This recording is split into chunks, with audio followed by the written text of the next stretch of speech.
They put the drugs out here and now they don't want us out here. The demons inside of me, you know, they don't sleep. On a given day, 400 to 800 people are on the streets here looking for their next high.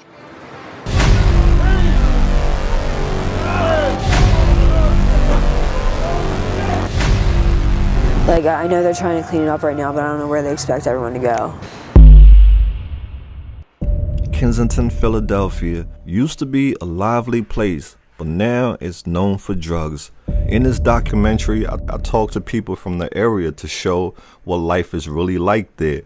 Get ready to see the tough truth about Kensington, the biggest outdoor drug market on the East Coast. How do you end up in Kensington? Someone introduced me to it 10 years ago. I'm an addict. Right now I'm homeless. We had to move out of my the mother-in-law's house. I just kept running away from everything, problems. When I didn't have problems, when I was happy, sad, when I was nothing, I just came down here. I got discharged from Jefferson Torresdale Hospital. They wouldn't provide transport back to my home city.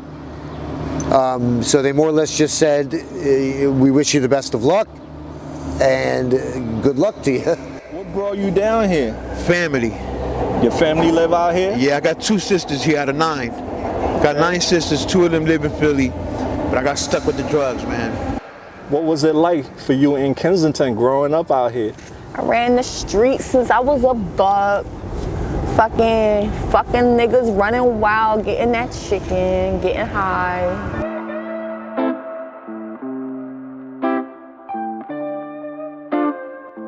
It's like right around when COVID started. I ended up not having my name on the lease, and the landlord where I was staying didn't want to renew the lease because of everything that was going on. And the person who I was renting a room from, his dad had gotten sick, so he ended up moving back home with his dad.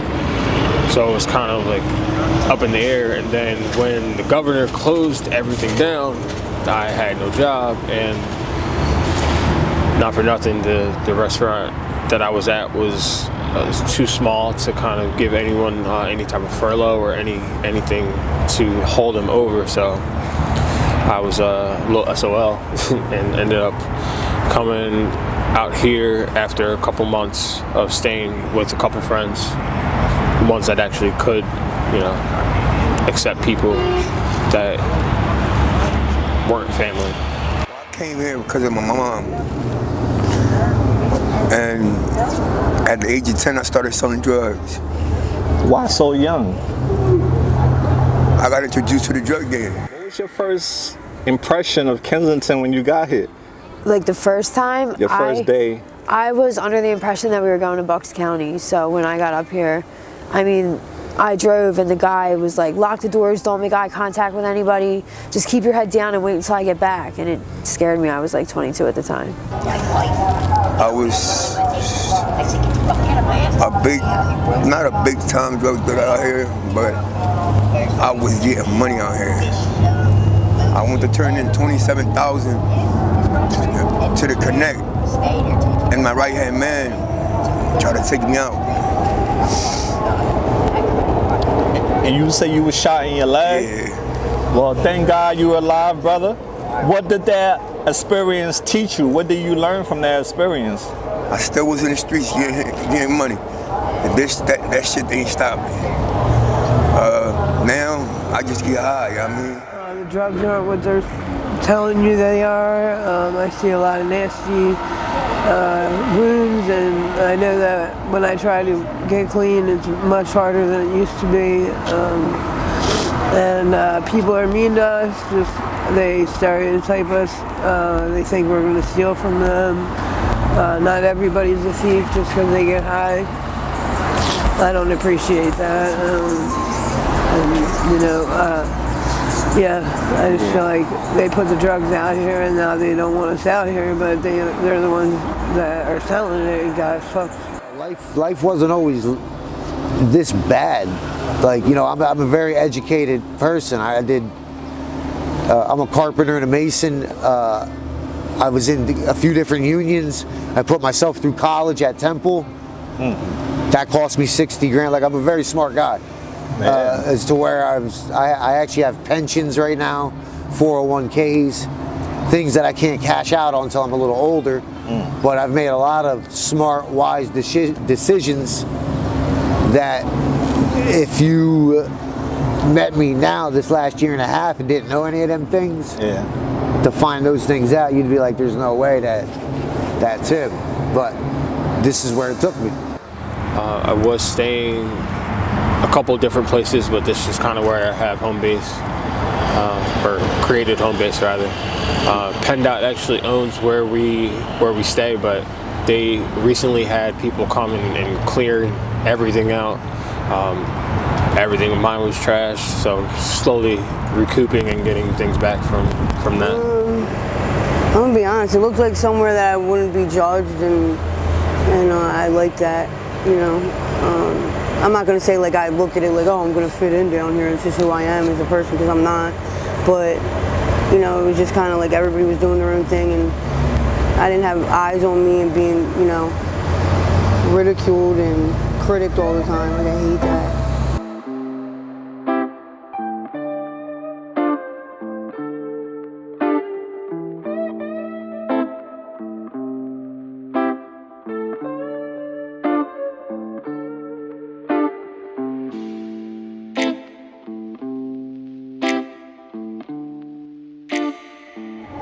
Well, we're with me and my girlfriend right now are homeless.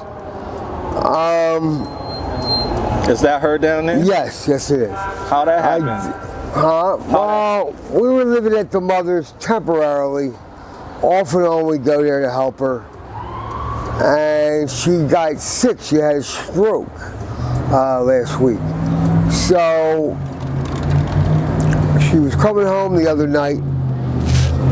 Then the older, I guess, the older sister, younger sister, said we had to move out.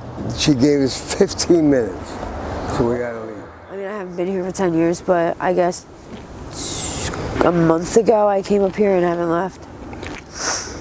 I was living with a family member in Delaware. On and off, I've been here going on like a year, like almost 2 years, I think. So how long have you been down out in Kensington then? 4.5 years. Year and a half now. How has that year and a half been? Can I curse? Yeah. It's fucking horrible, dude. Do you eventually want to move out of Kensington? I live an urban lifestyle, and no, this is my hood. I have fun here. You like living in Kensington? Yes, I never wanted to leave here. What do you think about the neighborhood? I like, it's kind of, I don't know. Right now it's fucked up. The situation that we have in Kensington is incredibly complicated. For the next few months, they'll continue their efforts, venturing out in the community to help the city with their efforts to improve public safety. Listen, the Kensington neighborhood is in trouble. We're in crisis. What we're doing now is, again, a several-week to month outreach where we are really trying to reach every last person who is in desperate straits out there. Now, Rock Ministries, they are looking for more volunteers. If you want to help and you're 18 or older, you can apply on their website. I got pulled into a car and beat up, and they tried to rape me, but I got out. Well, when I got in the car, you know, we were supposed to go somewhere. Like I rarely really knew who he was. I didn't really know him that well, so I was being really dumb, stupid. And at first it was fine. You know, he was happy, everything, and then he wanted my money, and I didn't have any money. He didn't believe me, and he locked me in the car and punched me in my face and pistol whipped me. I had blood all over me, and everybody was calling the cops. They pulled up, and they called him. I was a regular beer drinker, Budweiser, sometimes vodka, you know, sometimes liquor. But I've been going at it full, I guess, well, you don't say full, but at least over 30 years. 30 years? Of being an addict and alcoholic. And now currently, let's talk about what drug are you struggling out here with now? Struggling with this fentanyl right now. Trank? All that stuff? Yes, sir, yeah. And how were you introduced to the trank? Well, it was heroin back in the day, but right. A friend of mine just gave it to me. I mean, we just bought it and then tried it. What made you decide to try it? Peer pressure, I guess. I mean, you know. The only drug I did was is ice, methamphetamine. Okay. It started out as something that was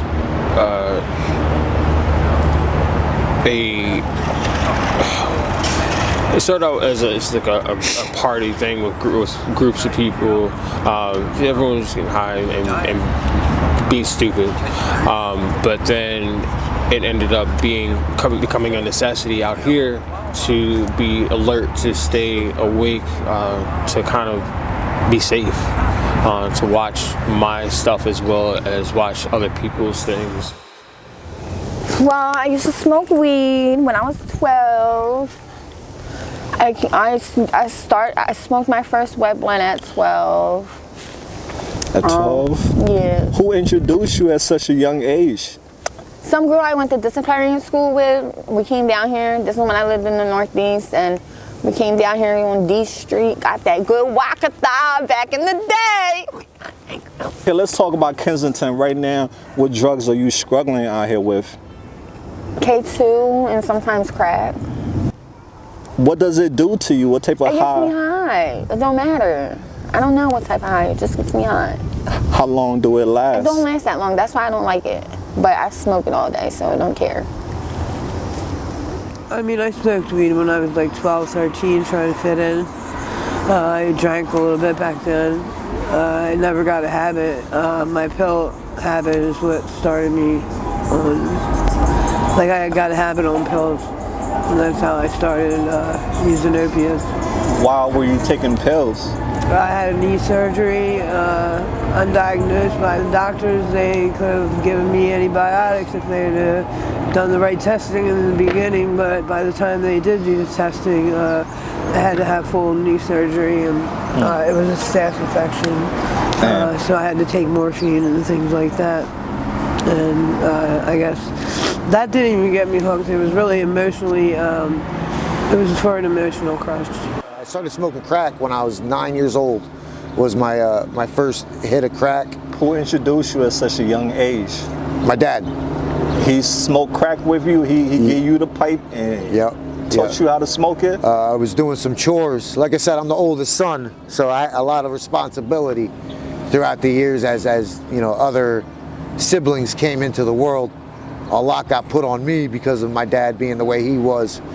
You know, he was a good guy, but he wasn't too much of a help family-wise. He's a good father, good husband, all that, but good dad, but not a very good role model, obviously.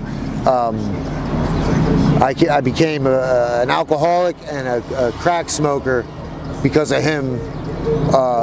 Was the first time I tried at 9, 10 years old. It was habitual. By habitual, I mean, you know, I was an addict. By the time I was 14, 15, and I'd say by about 17, 18, just full-blown addiction. Completely took over my life. A lot has happened between, you know, that very first hit of, you know, cocaine and being an alcoholic till now, 36. I struggle with cocaine and fentanyl and trank.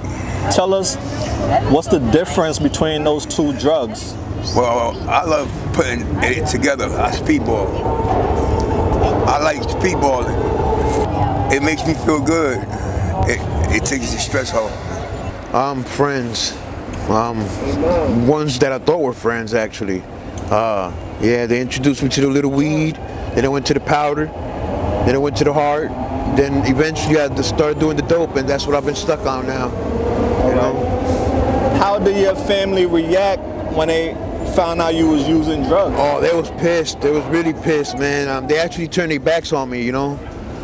which that kind of hurt it because I needed the moral support to get off of it, you know.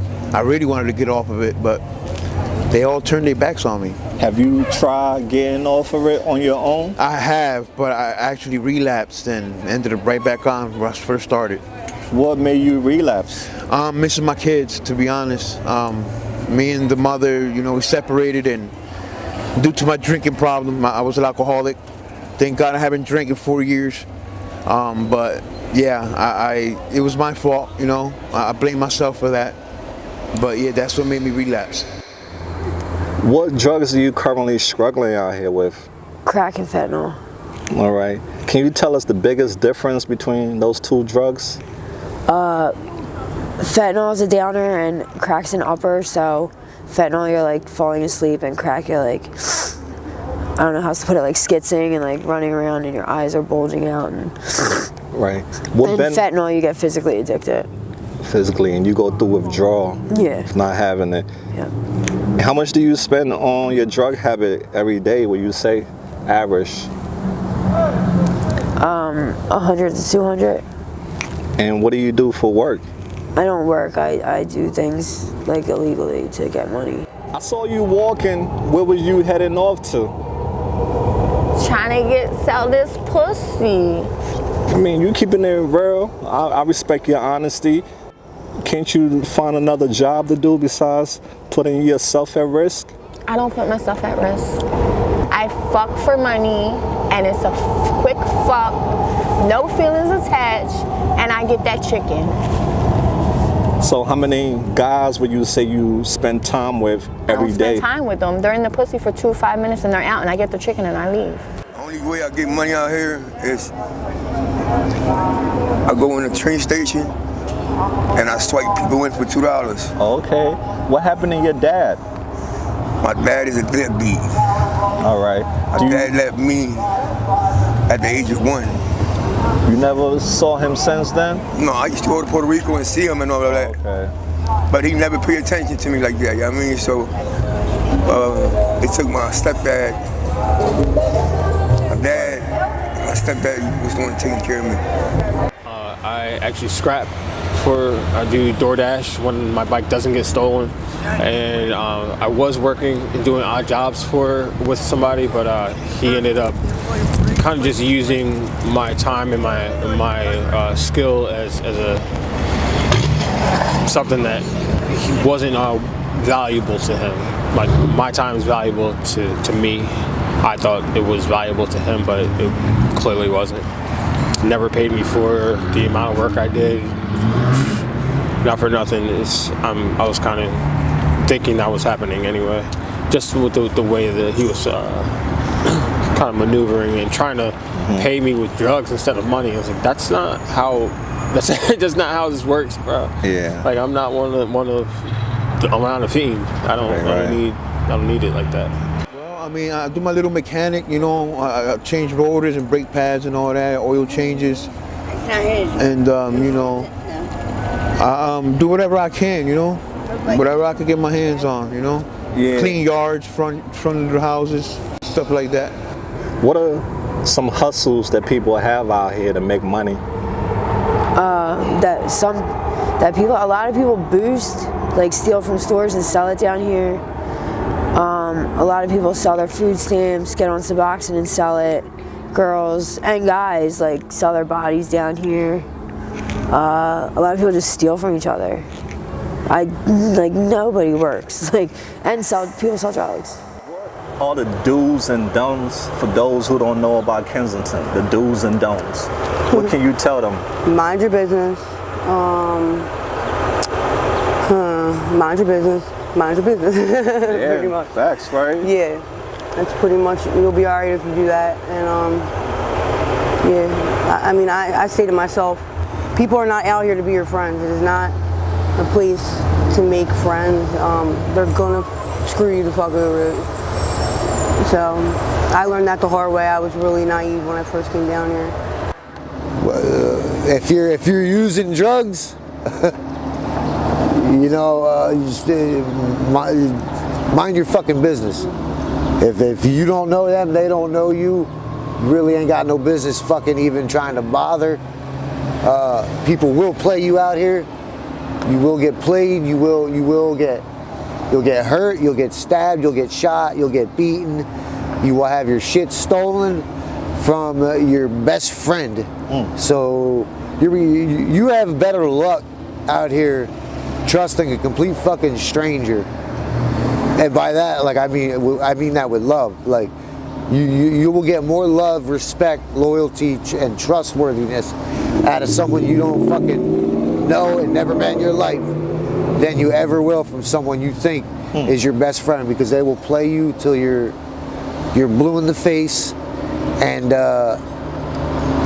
just use and abuse. That's what people do out here.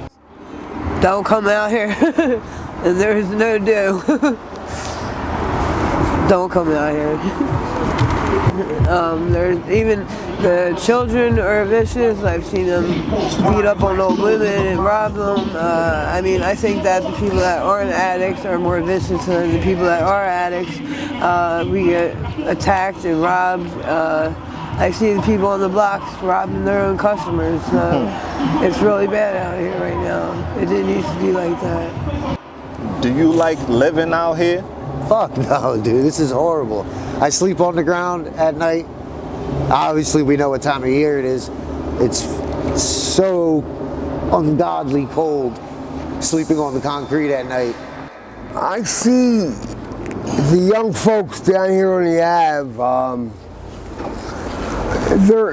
They shoot up, but they have, because of the, I guess the drug, it eats their skin, and it just looks terrible, and they're shooting up inside the wound. So it's just, then I see a couple occasional deaths. Man. Yeah. So, yeah, it's. What are the do's and don'ts about Kensington? If somebody want to come out here, what would you tell them what to do and what not to do? The do's, I would just stay away. I mean, it's no good. It's not gonna get you anywhere. And the don'ts, just say no. I mean, your life is better off being sober. And I'm trying to get there, and I think I will get there finally. Have you ever been able to stop your addiction? Yeah, I've been to rehab before, and I stopped for a little bit. Well, congrats, girl. That takes a lot. Thank you. What was the longest clean time you had? 6 months. That's amazing. How did you do it? It was so long ago. I think I was just scared. It was after my first time being homeless down here, and I was just scared. Do you get help from the government?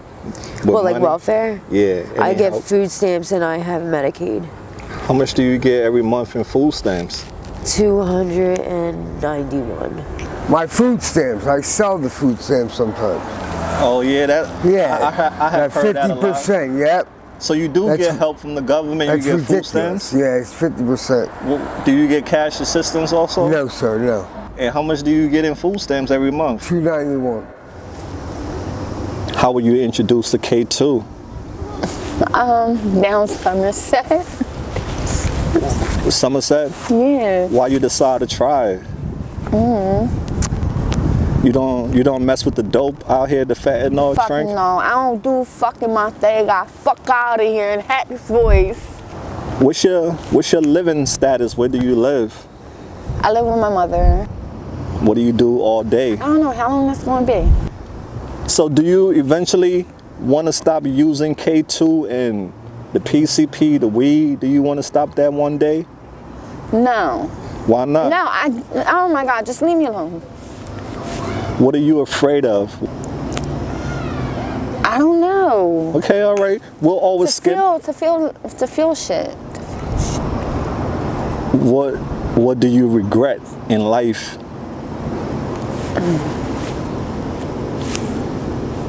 You don't have any regrets? What all have you lost due to your addiction? What all have you lost? I don't know. When you look at yourself in the mirror, what do you see? I'm not ugly.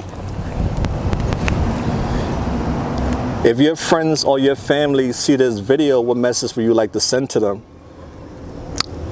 Get off my dick, my dick, my dick. What do you love most about yourself? I love my pussy.